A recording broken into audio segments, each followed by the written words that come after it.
My name is Livia Arden, 48 years old. The first thing I saw was my own reflection bowed over the laptop glass, ghosted by the blue light of an unfamiliar hotel room. Then the camera adjusted. A woman crossed the screen in a blue striped shirt, my husband's shirt, the one I had ironed 3 mornings ago, while the kettle hissed and the cat pawed at my ankles. She moved with the careless ease of someone who didn't need to ask permission to be there. The collar brushed her dark hair. Somewhere beyond the frame, a faucet ran, a door clicked, and the bed behind Henry showed the rumpled geography of 2 people who hadn't bothered to smooth anything over. "Livia, are you listening?" he asked, filling the screen with his practiced smile, warmth arranged like a tie knot. "I'm listening," I said, and even I admired how steady I sounded, how clean the vowels came out, while everything inside me broke in jagged, glittering silence. 23 years of marriage. 23 years of Sunday mornings and Tuesday errands and anniversaries with photos that looked like proof, compressed into 30 seconds of evidence he didn't even try to hide. "The conference is running late," he went on, shifting just enough for me to catch a second wineglass sweating on the nightstand. "Might not be able to call tomorrow." Behind him, the woman drifted out of sight, a blur of bare legs, the shirt falling mid-thigh. The sink stopped. The door shut. My eyes cataloged what my heart refused. 2 toothbrushes by a chrome faucet, a room service tray with the lid tilted like a coin, that shirt. The strangest thing about the moment your life collapses is that it doesn't feel like thunder. It's a slow withdrawal, like a tide you didn't notice leaving until the sand is cold beneath your feet. I could have screamed, could have demanded names and rooms and explanations he'd rehearse with a litigator's poise. I could have cried until the screen blurred. Instead, a different tide surged in. Calculation. Angled light. A narrowing of the world until only the next move mattered. "Have a good night, honey," I said, sweet as a cough drop. "I love you." "Love you too, Liv. See you when I get back." The call ended. The black screen returned me to myself, a woman with cool eyes and a mouth that had stopped trembling. I watched my reflection breathe. I watched her stop being the version of me that waited to be chosen. Henry didn't know his wife had spent 15 years as a forensic accountant, the kind who could unspool lies down to their decimal places. He didn't know that for 6 months while he cultivated a new vocabulary, late depositions, surprise client dinners, flight changes. I had been quietly collecting the stray threads, the off-cycle withdrawals, the credit cards open to optimize points, the cash transactions at hotels that did not appear on any itinerary. He didn't know that I had already begun a file with tabs and timestamps and photographs. The truth is, numbers always tell on you, even when you swear you've paid them hush money. I closed the laptop gently, like setting a body down. The house around me was immaculate, curated, our house on Braden Court that magazines had praised for its kitchen light and calm palettes. I had chosen the white linens for the California King, the brass poles, the framed Italy photos from our 5th anniversary. I stared at the bed where we had slept 1,000 nights. My hand found a pillow and straightened it with a motion so ordinary it felt obscene. A text arrived, his tone preloaded. "Missing you already. Can't wait to get home and show you how much. Your loving husband." I typed back without hesitation. "Missing you too. The house is too quiet without you. Hurry home." It surprised me how easily the lie passed through my fingers. But then I had been studying fluency from a native speaker. The kettle clicked off by reflex. Earl Grey steamed in my mother's wedding china. I sat at the kitchen island and drank purpose. It slid into me cold and clarifying. Henry liked games. Fine. He had just chosen the wrong opponent.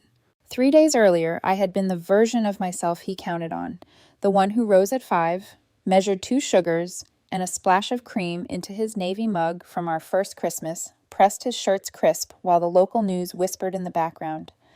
I had packed his garment bag, the leather one I'd bought when he made senior partner, folding ties as if they were promises. "You worry too much," he said at the door, kissing my forehead with distracted affection. "It's just Chicago, in and out." I'd wave from the porch until his taillights slipped away.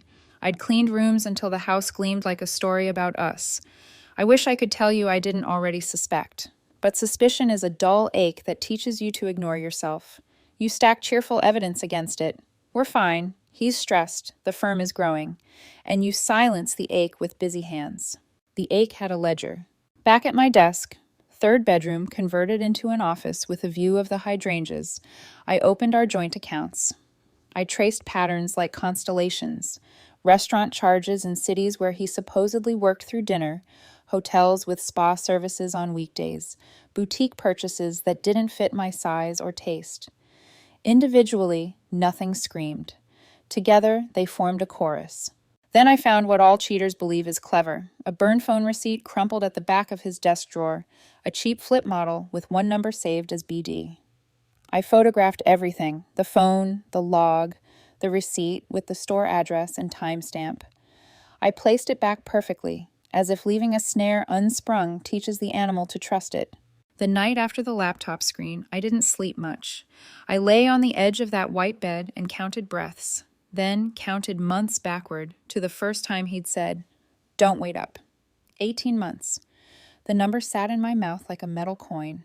At 7 a.m., I called Virginia, the PI I trusted with other people's heartbreaks. We had a shorthand professionals use when the stakes are domestic and therefore lethal. "Livia," she said, voice going soft at the edges. "Tell me what you have." "Enough," I said, "but I want more. I want airtight." "I'll put Garcia on background. We'll run surveillance next trip." I hired them off the books. I updated my will and quietly opened an account in my maiden name. I rented a storage unit across town under my mother's maiden name, too. If this sounds dramatic, understand, there's a difference between anger and intention. Anger throws plates. Intention builds a future and arranges the shards as leverage. That evening, Henry called again. The exhausted tone was perfect. "How's Chicago?" I asked, leaning against our kitchen counter, looking at the bowl of lemons I'd artfully placed the day before. "Boring as hell. Clients difficult. Depositions running long. Might stay an extra day." "That's fine," I said. "Take your time." "I miss you, Liv, more than you know." If I hadn't seen the wine glasses, the rumpled sheets, the shirt, that shirt, I would have believed him. He had always been gifted at speaking the version of truth that got him what he wanted. Many men are. Many women are trained to applaud it. "Henry," I said before he hung up, testing the sound of his name in this new air, "I love you." A beat. "I love you too." The line clicked. The quiet returned. Not empty now, but expectant. I wandered the house and let my eyes adjust to its new meaning. The photos looked staged, the throws too neat, the stainless steel gleamed like a lie. On the mantel, our wedding picture held two people who believed luck could be pressed into permanence by vows and shared debt. In the mirror over the console table, a woman looked back at me. I recognized from other kinds of cases, a woman who had moved past the first catastrophe into the chess of consequence. It startled me that I liked her. I drove to the river, parked, and watched a barge shoulder water aside. The wind off the water tasted like pennies. Somewhere a gull laughed the way gulls do, like little criminals. I thought about the first time Henry and I ate oysters at a pier we couldn't afford, how he'd told the waiter we were celebrating nothing in particular, just the fact of being in love and alive. He wasn't a monster then. That's the worst part. The monsters come later, incrementally, 1,000 small permissions until one day a shirt is buttoned over someone else's skin in a room you paid for. When I got home, the house was dark and the cat curled on the sofa arm like punctuation. I poured a glass of water and put it down without drinking. My phone buzzed again, a number I didn't recognize. I didn't pick up. It went to voicemail. No message. At 6:58 the next morning, the call I'd asked for came. Garcia didn't bother with a preamble. "Her name is Beverly Donovan," he said. 28, junior associate at Hartley & Associates. He's been consulting there. They've been involved at least 14 months. I held the phone tighter. The world edged. "How far along?" "Approximately 3 months. He's paying the medical bills on a separate card." The sound I made wasn't a sob. It was smaller, meaner, the sound a hinge makes when you force it past the stop. I thanked him, hung up, and put both palms flat on the cool marble of the island. The lemon bowl shone under the pendant light. I started laughing, quiet at first, then into my hands, because the absurdity had finally broken the surface. Of course there was a baby. Of course he had been building a second life while I was alphabetizing our tax records. Of course the one thing I'd wanted and didn't get had been repurposed as his redemption arc. But here's something Henry did not and might never understand. I am very, very good at turning grief into a ledger. I made a new list. Not a divorce plan. Divorce is arithmetic. This would be geometry. Vectors. Trajectories. consequences that intersected at exactly the points he had assumed were invisible. I pictured the calm face I would wear while I set the table with our wedding china, the way the candles would throw warm light on a conversation that would end a life and start mine. I pictured the moment he would understand the rules had changed, and that the woman across from him knew all of his passwords and a few of his secrets he hadn't even found names for. Outside, a delivery truck eased past, brakes whispering. The hydrangeas were just beginning to turn that late summer papery blue. I stood very still and understood that I was no longer waiting for him to come home. I was preparing a place for the truth to sit down. 3 days before the blue shirt and the laptop screen, I was still the kind of wife who believed that precision could hold a marriage together. I rose before dawn, boiled water, measured 2 spoonfuls of sugar and a splash of cream into his navy mug. The one his mother gave us our first Christmas. I pressed his shirts until the seams looked military. I folded socks into pairs so tight they stayed clenched in drawers for weeks.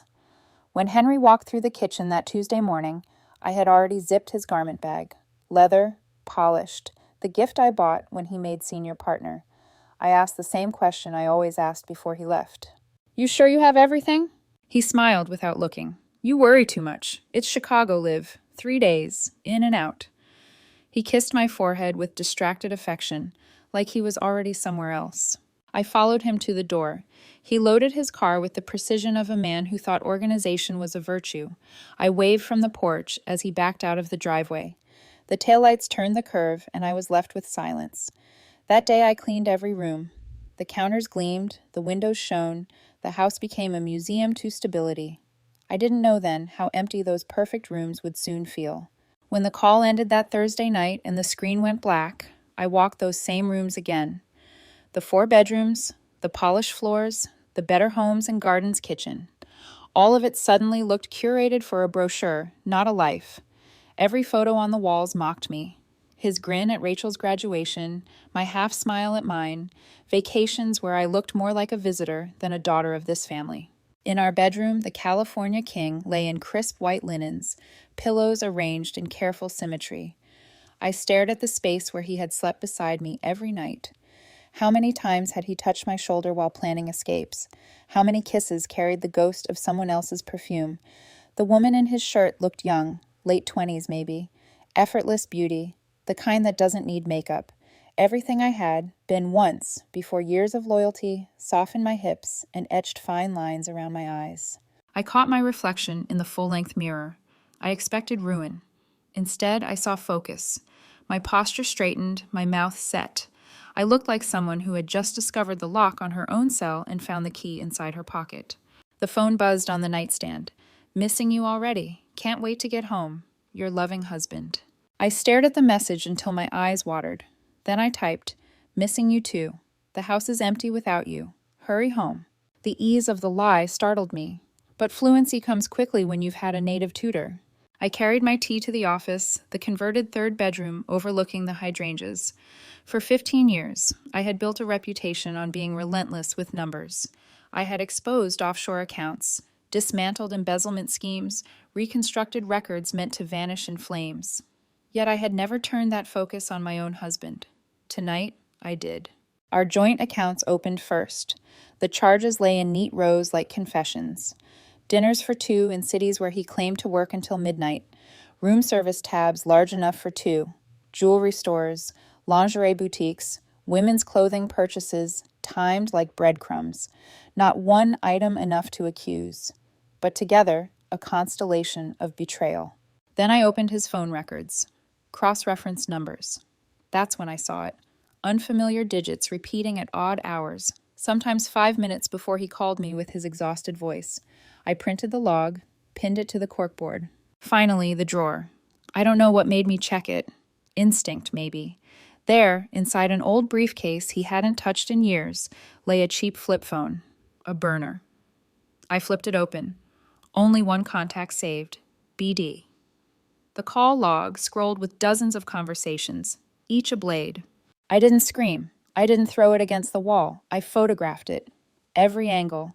The receipt for the purchase, tucked into the pocket, the log itself.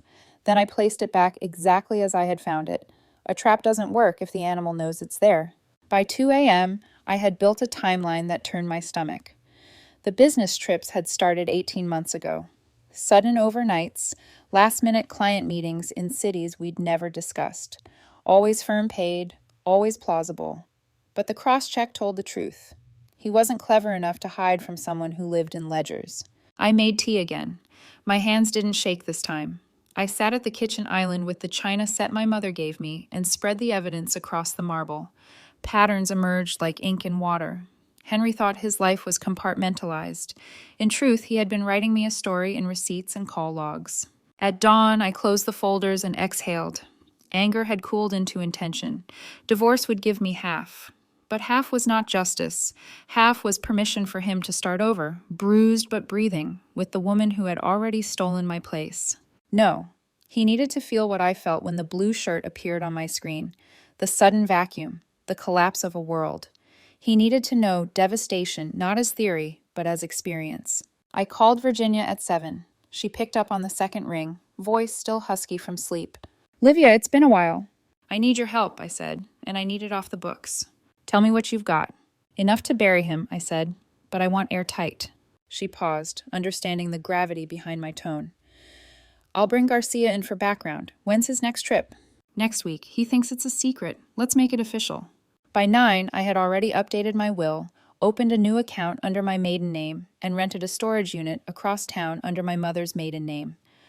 Preparation wasn't panic. It was power. That night, Henry called again. His voice practiced the same fatigue. "How's Chicago?" I asked, stirring honey into tea I had no appetite for. "Boring as hell. Clients dragging depositions out. Might have to stay an extra day." "That's fine," I said. "Take your time." "I miss you, Liv, more than you know." The conviction in his voice was almost art. If I hadn't seen the truth laid out in receipts and logs, I would have believed him. I almost admired his dedication. "Henry," I said before the call ended. "Yeah? I love you." He hesitated, then delivered the line. "I love you too." The call clicked off. The house breathed silence. I stared at the photos on the mantel, our wedding day, our Italy trip, last Christmas by the tree. In every frame, my smile was genuine. I wondered when his had stopped being real. That was when the phone rang again. A different number. Garcia's voice, brisk, cutting through the air. "Her name is Beverly Donovan, 28, junior associate at Hartley and Associates. They've been involved at least 14 months. My hand tightened around the phone. "How far along?" "About 3 months. He's paying the medical bills through a separate account." The world shifted, not with thunder, but with a hinge creak that sounded permanent. When Garcia's words landed, 3 months pregnant, junior associate, her name spoken like a verdict, I felt the ground of my marriage tilt permanently. I gripped the phone so tightly I heard plastic strain. Then, calmly, I asked the only question that mattered. "Send me everything." He hesitated, voice gentling.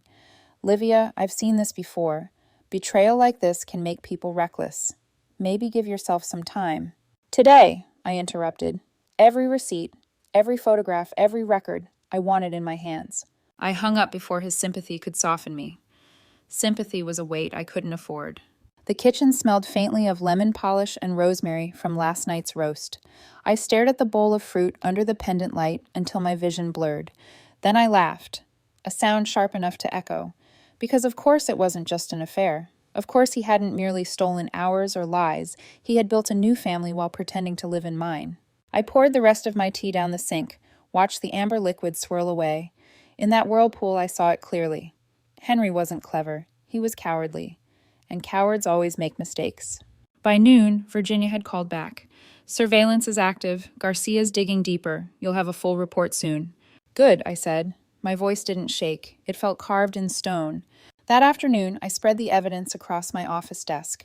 Pages, printouts, photographs, credit card charges for jewelry and lingerie, apartment rent, medical payments, airline receipts that mapped a double life across state lines. The burner phone log, still warm in my memory. When arranged chronologically, the pattern became undeniable. Henry wasn't juggling one life with a fling. He was choreographing 2 entire existences. One wife who pressed shirts and poured wine in a house that looked like a catalog. One mistress who carried his child in a modest apartment across town. 2 worlds, both believing they were chosen. And at the center of it all, a man who thought himself so cunning he could balance the weight of two futures without either toppling. I sat back in my chair, fingers steepled, and realized a simple divorce would never be enough. Divorce divides assets, yes. Half for him, half for me. But what does half teach a man who gambled everything? Nothing. It lets him limp away, bruised but breathing, ready to rebuild with the very woman who helped shatter me. That wasn't justice. That was permission. Justice meant ruin. Justice meant he would wake one day to find that every corner of his life, the career he prized, the mistress he adored, the family he betrayed, the reputation he wore like armor, had been stripped away. That evening, he called again. Exhausting day, he said. His sigh weighted just right. Client's impossible. Might have to extend another night. That's fine, Henry, I said, stirring soup I wouldn't eat. Take all the time you need. I miss you, Liv, more than you know. If I hadn't been staring at Beverly's medical bills on my desk, I might have melted. He was that convincing. But instead, I smiled into the receiver. I miss you too. Come home when you can. When the line went silent, I opened a new folder on my laptop. I labeled it The Plan. Inside, I outlined 3 branches: legal, financial, personal. Legal. Collect evidence airtight enough for divorce, alimony, damages. Contact allies at the state bar. Plant seeds with a journalist who still owed me a favor. Financial. Separate assets, secure independence, document every irregularity. Quietly build a firewall so none of his debts or schemes could touch me. Personal. Strip away his illusions. Piece by piece, reveal to him that every secret was already uncovered. Make him feel watched, cornered, powerless. I paused, hands hovering over the keyboard. A part of me whispered, "This is revenge." But another, stronger part corrected, "No, this is consequence." By Friday morning, Garcia sent the first packet. Beverly's profile, her employment history, photos of her leaving Henry's car, her hand brushing her stomach in unconscious protection. I studied them the way I once studied financial statements, coldly, for patterns. She wasn't a villain. She was an accomplice by ignorance, perhaps, but still a key piece of the architecture Henry had built. At lunch, I drove downtown to a building with mirrored windows that reflected a city Henry thought belonged to him. Virginia met me in the lobby, sleek in her dark suit, eyes sharp. "It's been too long," she said, hugging me lightly. Then she leaned back, studying my face. "But I know this isn't a social call." "I need surveillance ironclad," I said. "I need background checks, photographs, everything. And I need it off the books." "Done," she said without hesitation. "But Livia, promise me you're not planning something dangerous. I've seen women throw themselves into flames when they are angry." "I'm not angry," I replied, and realized it was true. "I'm methodical." That afternoon, I made 3 more stops. First, my attorney's office, where I updated my will and established a trust under my maiden name. Second, the bank, where I opened a new account and transferred enough to secure my freedom without triggering alarms. Third, a storage facility across town. The unit smelled of dust and metal. I locked it under my mother's maiden name and stood for a moment in the dim light, breathing the scent of secrecy. By the time Henry called that evening, I was ready. "How's Chicago?" I asked, curling up with a book I wasn't reading. "Boring as hell. The client's dragging this thing out. Might be another day." "That's fine. I'm just here missing you." "I miss you too, Liv, more than you know." If I hadn't seen the photos of him and Beverly laughing outside a hotel, I might have believed him. He was that smooth, that practiced. "Henry," I said just before he hung up. "Yeah?" "No matter what happens, I want you to know everything I do. I do, because I love you." There was a pause, then his voice, cautious. "That's sweet, Liv. I love you too." After he hung up, I sat in the stillness of our home. The wedding photo on the nightstand smiled up at me.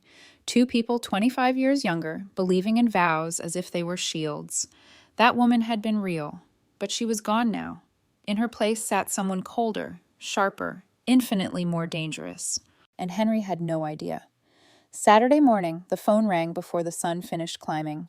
Garcia's voice was stripped of preamble. "She's 3 months along. Been to medical appointments. Payments traced to a separate credit card your husband set up. He's been covering rent on her apartment, too."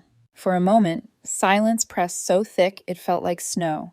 Then I thanked him, my tone even, and ended the call. My hand lowered the phone to the marble counter with care, like placing glass over a flame. The hydrangeas outside the kitchen window glowed with late summer blue. I stared at them until the edges blurred. Then laughter came, sudden and sharp, spilling into the quiet. Because the truth had passed absurd and landed squarely in grotesque. Henry wasn't just cheating. He was rehearsing for fatherhood in another life, while coming home to me with stories about tough clients and long depositions. I sank onto a stool at the island and let the laughter twist into something else. Resolve. By noon, my office resembled a crime scene board. Documents spread across cork and marble, stringing together Henry's betrayals in neat chronological order. Credit card statements showing jewelry in months when our budget was supposedly tight. Hotel invoices where 2 dinners were charged at once. Medical payments aligned perfectly with Beverly's appointments. Surveillance photographs of him holding doors, brushing her hand, driving her silver Honda. Piece by piece, his double life crystallized. He wasn't reckless. He was cowardly. That's worse. Reckless men eventually confess by accident. Cowards think they can finesse 2 realities forever. I touched one photograph, Henry's arm around Beverly's waist outside a boutique hotel. His smile looked almost boyish. I remembered that same smile at our anniversary in Florence when he had pulled me close near the Ponte Vecchio, whispering that he wanted to buy me something timeless. He never did. Now I knew why. I sat back. Divorce crossed my mind again, but the thought slid off me like water. Divorce would give me half. But half meant Henry kept breathing air he hadn't earned. Half meant he could cradle his mistress's belly with one hand while signing custody papers with the other. Half meant he walked away with dignity. No, this wasn't going to be division. This was going to be demolition. That afternoon, I opened a new document labeled simply, Consequences. 3 columns. Column 1, Career. Contact allies at the state bar. File a complaint citing misuse of client funds. Ensure an investigation stripped his reputation bare. Column 2, Public Image. Reach out to Amanda Foster at the Tribune, the journalist who owed me from a judicial corruption case. Seed the story of Henry's misconduct. Give her evidence airtight enough to publish without fear of libel. Column 3, Personal. Expose him in his own home, not with rage or theatrics, but with calculated unveiling. Let him watch, piece by piece, as every secret unraveled in front of him. Let him feel cornered in a house he thought was fortress. When I finished, I leaned back in the chair, the desk light haloing the board. For the first time in months, purpose hummed through my veins like current. That night, Henry called again, his voice warm as ever. Deposition still dragging. Might be another day. That's fine, I said, flipping through photos of him and Beverly at Pike Place Market. His hand on her lower back, her smile radiant. I miss you, Liv, more than you know. If I hadn't been holding the evidence, I would have believed him. His voice carried conviction that could sell innocence to a jury. But I wasn't the jury anymore. I was the prosecutor. Miss you too, I said. Come home safe. After the call, I turned back to the wall of evidence. Beverly's profile stared at me. Age 28, sharp jawline, dark eyes. Not evil, just young. Naive enough to believe Henry when he said he was separated. I wondered if she knew yet that she wasn't the chosen one either, just a pawn in a man's balancing act. At midnight, I poured a glass of red wine and stood in the doorway of our bedroom. The California King glowed under lamplight, linens crisp, pillows fluffed. For years, I had treated this bed as altar. Now it looked like a stage where he had rehearsed lies. I set the glass down, picked up my phone, and texted Virginia. I want full surveillance. Start tomorrow. The 3 dots blinked. Then, understood. But remember, don't let anger drive you. I typed back, not anger, precision. Sunday morning, the first surveillance photos arrived. Henry and Beverly at a cafe, leaning close, laughing like they had invented happiness. She touched her belly absently, and Henry's eyes followed her hand with something I hadn't seen in years, wonder. For a second, my throat closed, because once, long ago, I had wanted that too, a child. We had tried, failed, argued, decided against it, or at least I thought we decided. Now I realized it was only me who had closed the chapter. Henry had been waiting to reopen it, with someone else. I set the photo down. My chest tightened, but I didn't cry. Instead, I poured coffee, black and bitter, and wrote one more line into my consequences document. Make him watch everything collapse. By evening, the house was quiet again. I walked through the living room, past the wedding photo on the mantel, the Christmas snapshot where we looked like perfection wrapped in ribbons. I touched the glass, then turned it face down. Henry had no idea that the woman waiting for him now was not the wife he had left. She wasn't broken. She wasn't begging. She was building something far more dangerous than grief. She was building his ruin. Monday morning, I called in sick to work for the first time in 3 years. My voice over the phone was calm, measured, convincing enough that no one would suspect the truth. I wasn't ill. I was preparing for war. By 9 o'clock, I was parked across the street from Beverly Donovan's apartment complex. It was a neat, modern building, nothing extravagant, but comfortable enough for a young attorney, especially with an older man quietly footing the bills. I sat in my car, watching through the windshield as the morning unfolded like a stage play. At 8:30 sharp, she appeared. Tall, elegant, hair loose around her shoulders, a dress that skimmed her figure and hid her pregnancy almost completely. If I hadn't known, I wouldn't have seen it. She moved with the grace of someone who had never been denied, who had no reason to doubt her place in the world. She slid into a silver Honda, practical but well kept, and drove away. When the lot emptied, I stepped out of my car and walked to the mailboxes. I didn't open hers, federal crime, but I leaned close enough to read what was visible through the thin envelopes. Credit card bills, a stack of them, with balances too high for someone at her salary. Notices from a fertility clinic, confirmation of what Garcia had already found.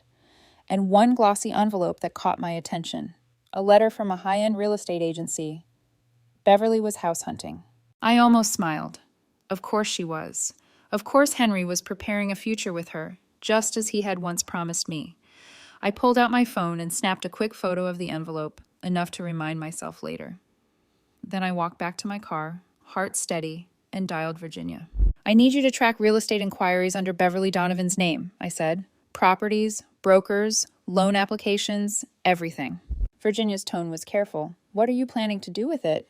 I want to know exactly what kind of life he thinks he's building with her, I replied, and then I want to make sure it never exists. The silence on the line stretched. Finally, she said, All right, but tread carefully, Livia. Information is power, but power misused can burn you too. I'm not misusing anything, I said flatly. I'm balancing the scale. That afternoon, I made 3 calls. Each one felt like moving a chess piece across a board only I could see. The first was to Amanda Foster at the Portland Tribune. We'd worked together years ago, uncovering a bribery scandal in the county courts. She still owed me. I might have a story for you, I said, keeping my voice steady. A respected attorney funneling client funds into personal expenses tied to an affair with a junior associate who's now pregnant. There was a sharp inhale. How solid is your evidence? Rock solid. Financial records, photographs, witness statements. I'll decide when to release it, but I want to know if you're interested. Very, she said. Call me when you're ready. The second call was to Martin Garcia, not the investigator, but another Garcia, an old friend from college who now worked at the Oregon State Bar. He handled ethics violations. Martin, I need to file a potential complaint, I said. An attorney misusing client funds for personal gain. Hypothetically, what would be the process?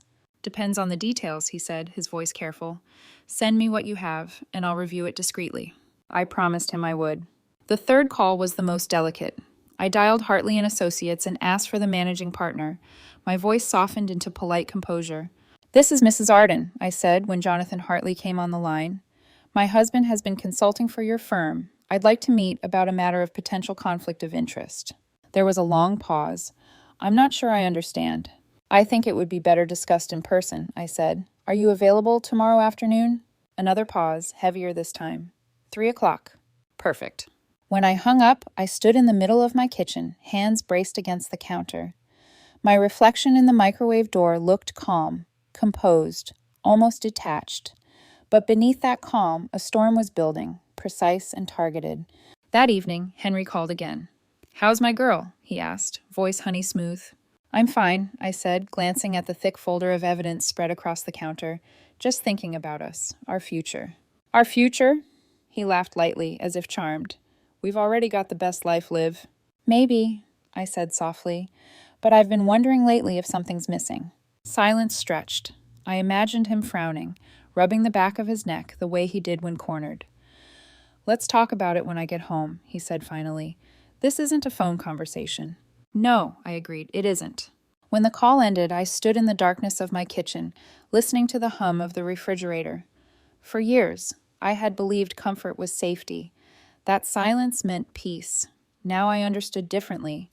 Silence is where rot spreads. Comfort is where lies live longest. Tomorrow, I would walk into Hartley and Associates with my briefcase full of evidence. Tomorrow, I would place photographs and billing records on a desk polished by decades of legal victories. Tomorrow, Henry would lose more than his mistress. He would lose his place in the world he thought was unshakable.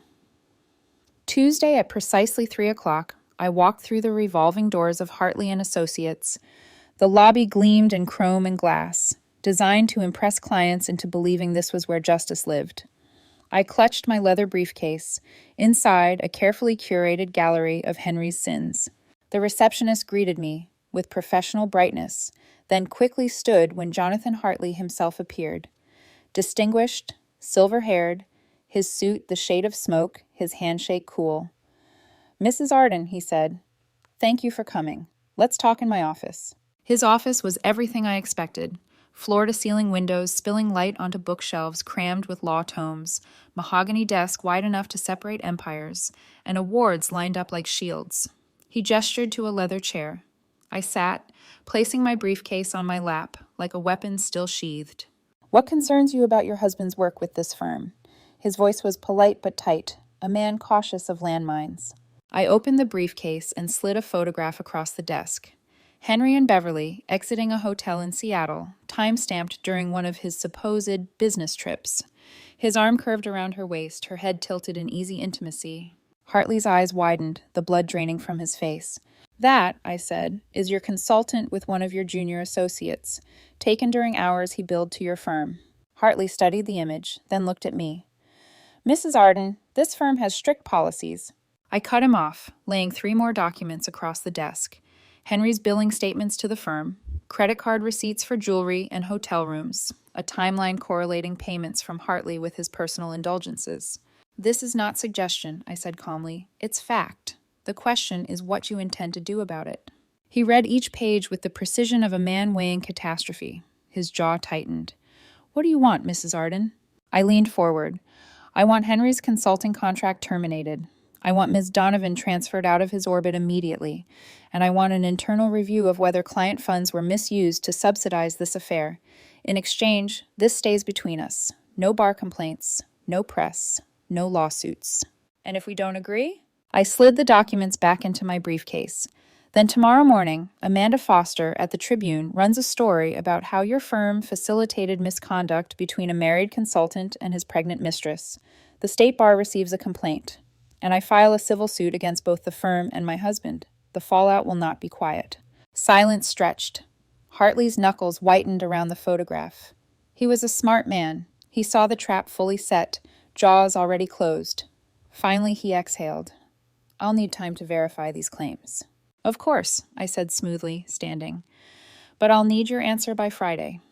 My husband returns tomorrow night, and I intend to have this resolved before he discovers his world has already collapsed. I left my card on his desk, turned, and walked out with steady steps. The receptionist glanced at me, curious, but I didn't falter. Outside, the September air hit my face like clarity. That night, I prepared dinner as if nothing had changed, because that was the point.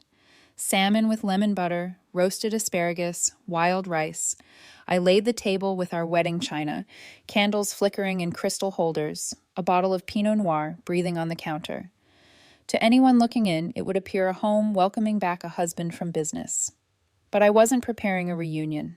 I was preparing a funeral. At 7:45, 15 minutes early, Henry walked through the door. He dropped his garment bag and laptop case, calling my name with rehearsed warmth. Something smells incredible, he said, kissing my cheek. I inhaled perfume that wasn't mine, clinging faintly to his shirt. Welcome home, I said, smiling as I plated the salmon. How was Chicago? Exhausting, he replied, loosening his tie. But productive. Clients happy. We finally got the Brown case resolved. His lie rolled so smoothly I almost admired the craftsmanship. Almost. Wash up, I said. Dinner's ready. 20 minutes later, we sat across from each other at the candlelit table. He talked, weaving stories of meetings that never existed, clients that never breathed. His fork moved, his smile curved, and I let him perform. Finally, he set down his fork, eyeing me with practiced concern. So, you mentioned something on the phone about children. I lifted my wine glass, met his gaze. I've been wondering what I want from life. What would make me truly happy? I thought you were happy, he said quickly. For the first time, a note of genuine unease threaded his voice. Are you sure? I asked softly. Are we happy, Henry? His eyes flickered. Of course. Why would you ask something like that?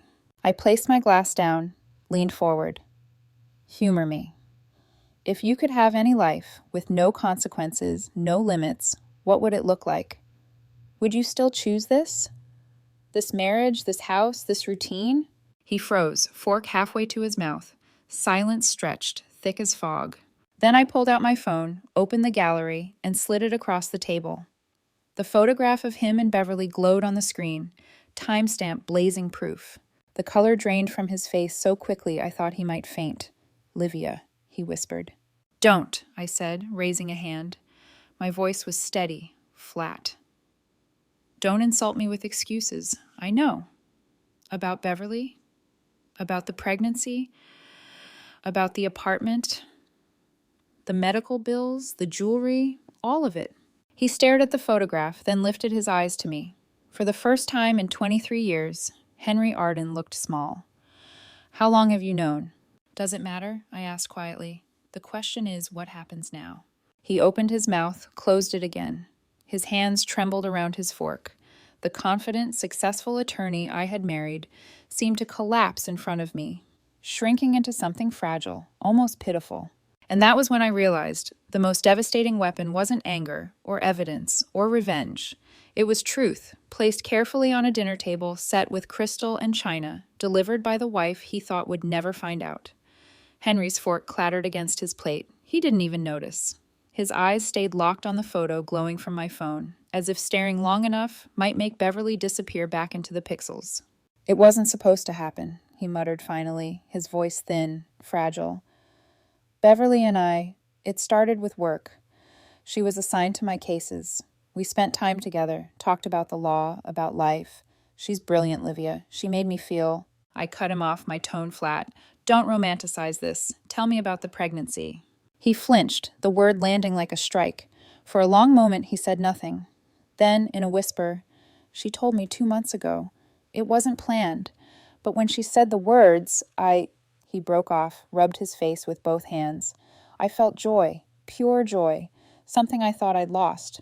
The candlelight flickered over his features, and for the first time I saw not the polished attorney, but a man stripped of polish, trembling under the weight of what he'd built. So you were happy, I said.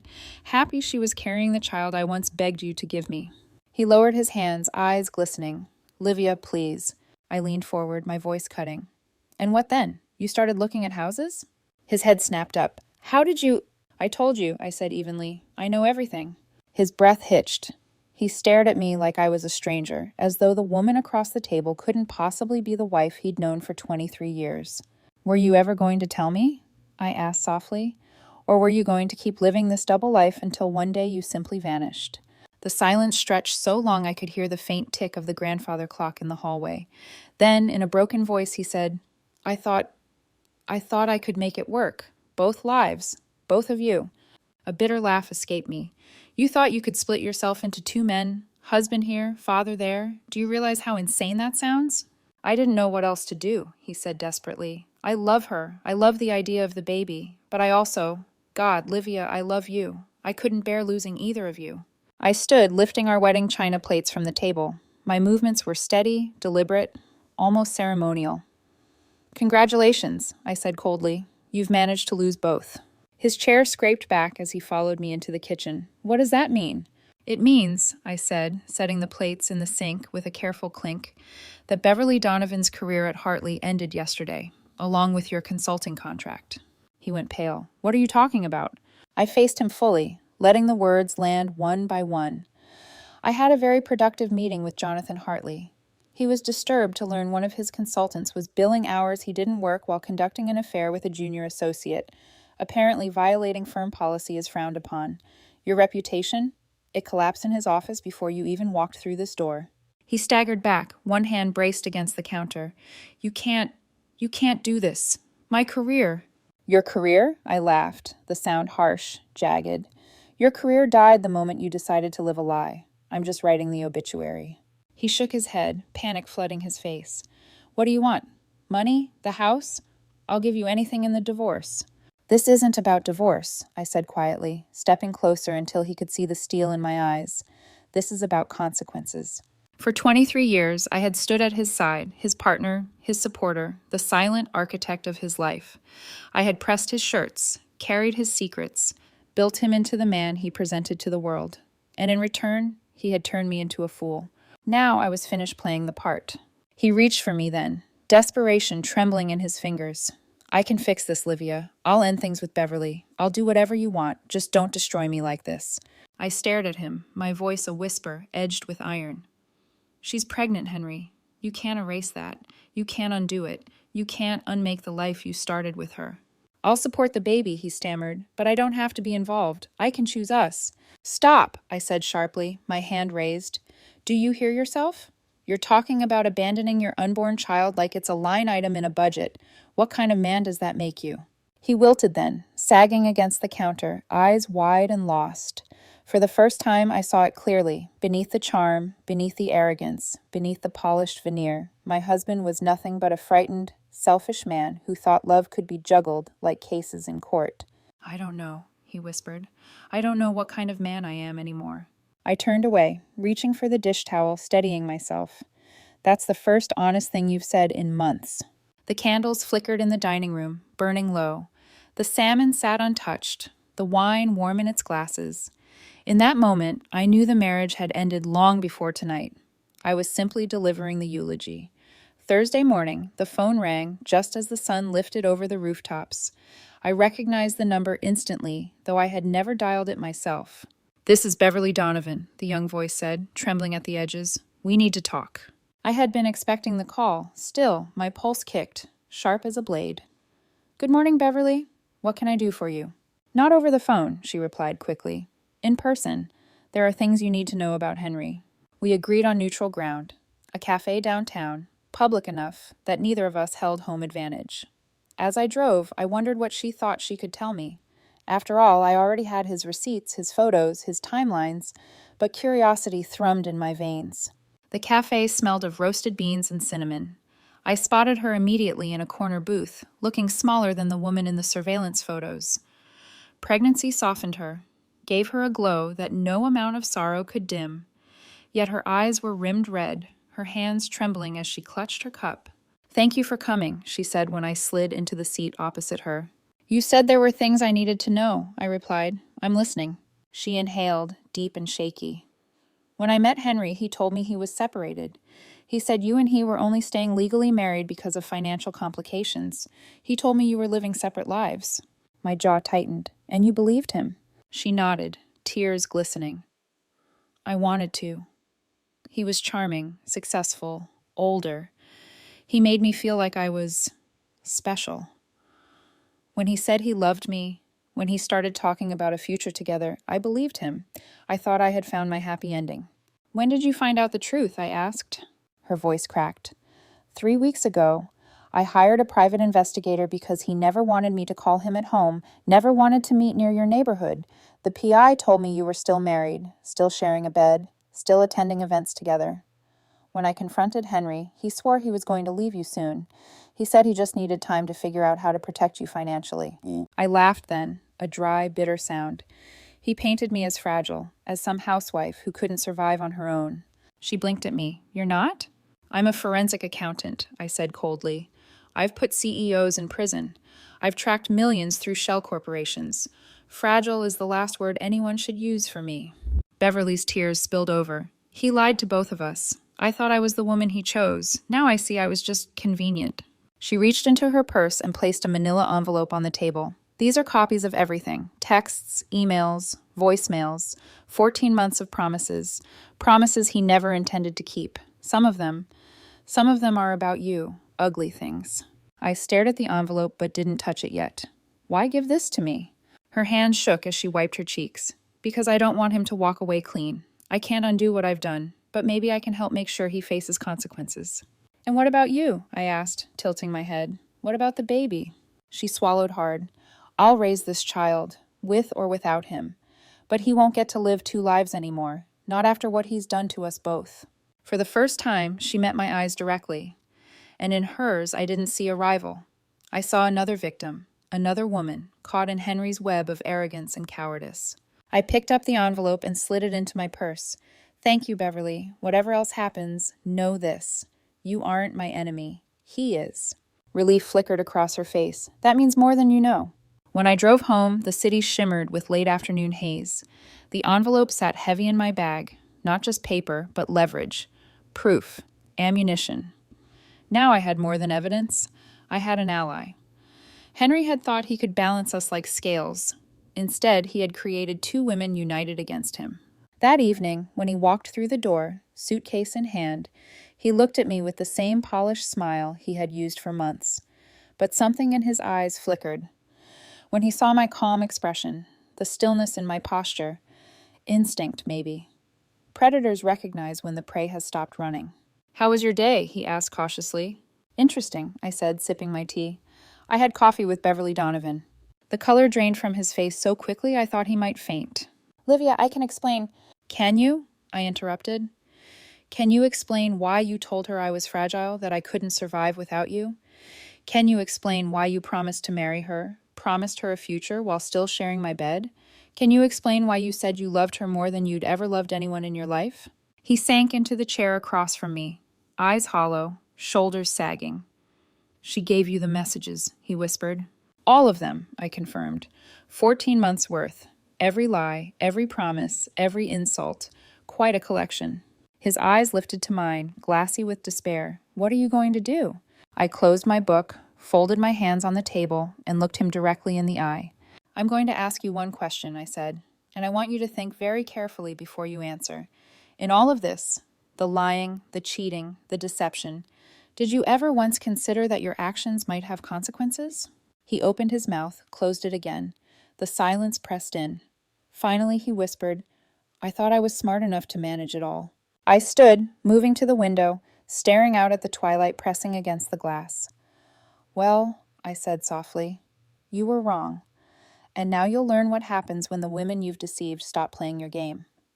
Friday morning, I woke before dawn. The house was hushed, but my pulse drummed like a warning bell. Today would be the first strike Henry actually felt. Until now, he had coasted inside the illusion of control. By tonight, that illusion would be gone. At 8:30, the first call came. Martin Garcia, Oregon State Bar. His voice was official, clipped. Mrs. Arden, I've reviewed the evidence you submitted. We're opening a formal investigation into your husband's billing practices and potential misuse of client funds. Thank you, Martin, I said, keeping my voice even. He hesitated, then softened. Livia, once this begins, there's no going back. His career could be permanently damaged. I'm sure, I said. The second call arrived mid-morning. Amanda Foster, from the Tribune. My editors cleared the piece, she said.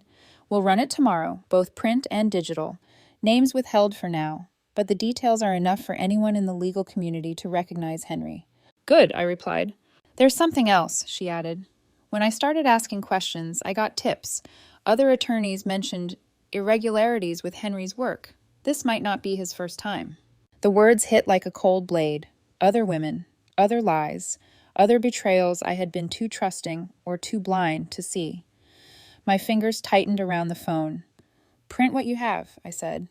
Let the world connect the dots. By noon, the third call arrived. Jonathan Hartley himself. His tone was grave. Mrs. Arden, we've concluded our review. Henry's consulting contract is terminated effective immediately. Ms. Donovan has been placed on leave pending our internal investigation. Thank you, I said. There's more, Hartley continued. We uncovered discrepancies in Henry's billing that extend back several years. We'll be conducting a full audit. Of course you will, I murmured. When the call ended, I set the phone down and stared at the documents spread across my desk. Piece by piece, the empire Henry thought untouchable was falling. At 2 p.m., my phone buzzed again, this time his number. "Livia," he barked as soon as I answered. His voice was ragged, strained. "Garcia from the bar just called me. How could you? You're my wife." "The same way you lied to me for 14 months, I said, my voice cool. "Easily." "This will destroy me, my reputation, my career, everything I've built." "Everything you built?" I laughed softly. "Henry, I built it with you. I pressed your shirts, entertained your clients, played the perfect wife while you siphoned money into a second life. Don't lecture me about destruction." "I can fix this," he pleaded. "Please, just call it off. We can work through this." "There is no we anymore," I said sharply. "You made sure of that when you chose Beverly and her child every day for over a year." "I never chose her over you." "Really?" My voice turned razor-edged. "Then why did you promise to marry her? Why did you tour houses with her? Why did you tell her you loved her more than anyone in your life?" His silence told me everything. "Listen carefully, Henry," I continued. "This afternoon you'll be served with divorce papers. I'm asking for the house, the investments, the retirement accounts, alimony, and damages. And before you think of fighting me, remember, Beverly is prepared to testify. Every promise you made her is evidence of intent to defraud. You won't just lose me. You'll lose everything." There was a broken sound on the other end, half sob, half growl. Then he hung up. By 4, his car pulled into the driveway. I watched through the window as he sat inside for a long minute, shoulders slumped, before finally stepping out. He carried a thick envelope in his hand. Inside, he dropped it on the counter. "Divorce papers," he said bitterly. "I can't believe you actually filed them." "What did you expect?" I asked. "I expected the woman I married," he spat. "The woman who loved me enough to work through problems instead of destroying me at the first chance." I stared at him, astonished. "Problems? You didn't give me problems to solve, Henry. You gave me lies to uncover. You didn't give me a marriage to save. You gave me a deception to expose. Don't you dare call that a problem." He deflated then, sagging against the counter, his eyes rimmed red. "What happens now?" "Now?" I said quietly. "Now you face consequences. You find somewhere else to live. You hire an attorney. You learn what it feels like to rebuild from ruins. And you do it without me." "Livia," he whispered, tears spilling, "is there any chance, any possibility, that someday we could be friends?" I studied him. The man who had held me when my mother died, who had celebrated our anniversaries, who had danced with me in kitchens late at night. That man was real, once. But he had been buried beneath lies, and what stood before me now was a stranger. "Friends don't lie for 14 months, I said softly. "Friends don't gaslight each other into doubting reality. So no, Henry, we won't be friends." His mouth worked soundlessly. Finally he nodded, picked up his bag, and walked to the door. He turned once, eyes wet. "I did love you, Livia. Whatever you think, I did." I held his gaze, steady as steel. Love without honesty isn't love. It's just sentiment, and sentiment can't build a life. When the door closed, silence wrapped the house. For the first time in years, the silence didn't feel suffocating. It felt clean. 6 weeks later, I stood in the courthouse lobby, waiting for the hearing that would formally dissolve 23 years of marriage. The air was thick with the scent of floor polish and nerves, voices bouncing off marble walls. My heels clicked as I paced the length of the corridor, briefcase in hand, evidence neatly organized inside, though by now every page was burned into my memory. Across the hall, Beverly sat on a wooden bench near the windows, her pregnancy impossible to hide now beneath the loose folds of her black dress. She cradled her stomach unconsciously, her expression equal parts weary and determined. We had become unlikely allies, bonded by betrayal, united by our desire to see Henry answer for his choices. "How are you feeling?" I asked, taking the seat beside her. "Nervous," she admitted, "but ready. I just want this to be over." "Have you heard from him?" She shook her head. "Not since you told him I was moving to Sacramento. And you?" I allowed myself a humorless smile. "He sent flowers on what would have been our anniversary. No note. Just lilies. I threw them away." Before she could respond, the doors opened. Henry arrived, right on time, flanked by his attorney. He looked like a shadow of himself. His suit hung loose on his thinner frame, his eyes hollow, his once confident stride faltering. The man who had once commanded courtrooms now looked like someone awaiting his own sentencing. His lawyer, Patterson, wasted no time. She approached me before the hearing began, her tone brisk but edged with desperation. Mrs. Arden, my client is prepared to offer you 60% of all assets plus alimony for 10 years. In exchange, you'll withdraw cooperation with the state bar investigation. I didn't even need to confer with my attorney. No. Be reasonable, Patterson pressed. You're asking for everything. I'm asking for what the law entitles me to, I said evenly. Half of our community property, alimony based on the lifestyle I maintained for 23 years, and damages for intentional infliction of emotional distress. The bar investigation is separate, and it will proceed regardless of what happens here. Her mouth tightened. She knew she had nothing to bargain with. Inside the courtroom, the proceedings moved swiftly. Henry didn't contest the divorce. His lawyer must have advised him that any fight would only expose him further. The judge, a stern woman with graying hair and sharp eyes, listened as my attorney presented the evidence, then turned to Beverly. On the stand, Beverly's voice was steady, though her hands trembled slightly as she held the microphone. Henry Smith promised to divorce his wife and marry me. He told me he loved me more than anyone he'd ever loved. We looked at houses together, talked about raising children, planned a wedding. When I became pregnant, he was overjoyed. But the moment his wife discovered our relationship, he told me I was a mistake, that I misunderstood, that it needed to end. The courtroom shifted, a ripple of murmurs and side glances. The judge fixed Henry with a look of open disapproval. Mr. Arden, do you contest this testimony?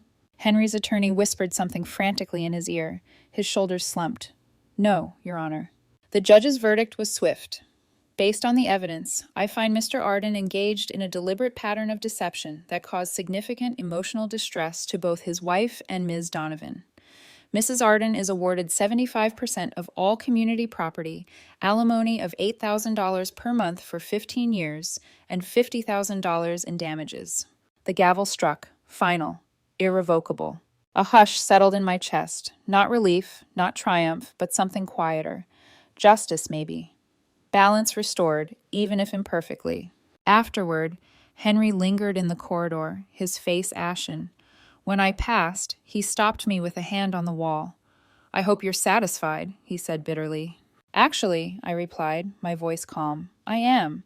For the first time in over a year, I feel like the world makes sense again. You've destroyed my life, he spat.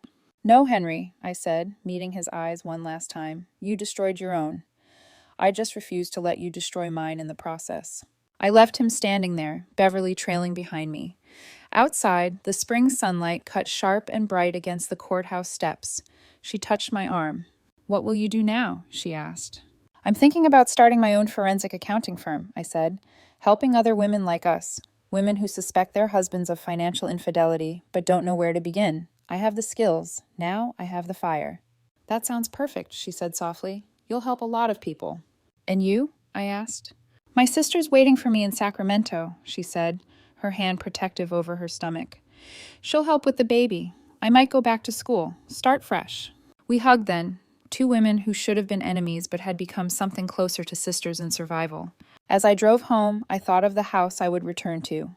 My house. No longer a museum to a marriage, but a blank canvas for the life I would build alone. For the first time in decades, the silence there would not be suffocating. It would be mine. 1 year later, I sat in my new office surrounded by files, monitors, and the quiet hum of a business I had built from ashes. Arden Forensics had grown faster than I imagined. What began as a single desk in a rented co-working space had expanded into a thriving firm specializing in uncovering financial infidelity. Women came to me with suspicions, half-whispered fears, and I armed them with the truth. Spreadsheets that exposed double lives, bank statements that shattered illusions. Each case reminded me of the night I saw Henry's reflection framed by betrayal. Each time I helped someone else, I stole another fragment of his power back for myself. On my desk sat a glossy magazine, folded open to an article headlined, "Turning Betrayal into Business." My face, smiling but serious, stared back from the page. The writer had called me the accountant who makes cheaters pay. I preferred to think of myself as an interpreter, someone who translated lies into numbers until they confessed. My phone buzzed with a text from a number saved under R. Saw the article. Congratulations. You deserve every success. It was Beverly. Over the past year, we had become something strange but solid. Co-conspirators who had survived the same storm. She had moved to San Francisco, finished her MBA, and sent me photos of her daughter, Emma. In the last picture, Emma stood wobbly on new legs, curls sticking up like static, her eyes fierce and stubborn. I texted back, "Thank you, how are you both?" Her reply came quick. "Better than ever. Emma's stubborn as hell. She refuses to accept help from anyone. Reminds me of someone I know." I smiled. Yes, I could already see it. The same steel threaded through Emma's tiny bones that had pulled both her mother and me through the wreckage. Another text followed. "Have you heard anything about Henry?" I hesitated before replying. Through the professional grapevine, I knew more than I wanted. The bar had suspended his license for 2 years after their audit uncovered a decade of irregularities. The Tribune had published follow-up articles linking him to other questionable relationships. He was no longer the commanding attorney who strode into courtrooms with charm as armor.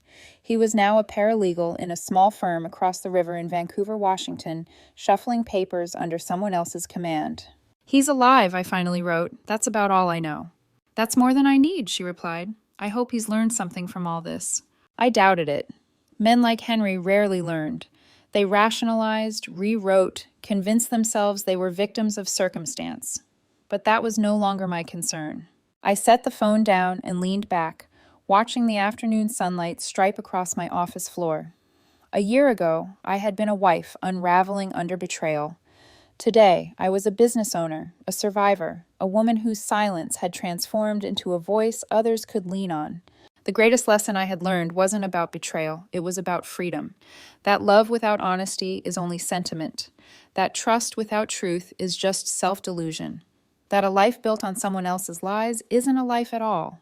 Henry thought he had destroyed me when he chose Beverly. Instead, he had given me back myself. And I was still rising.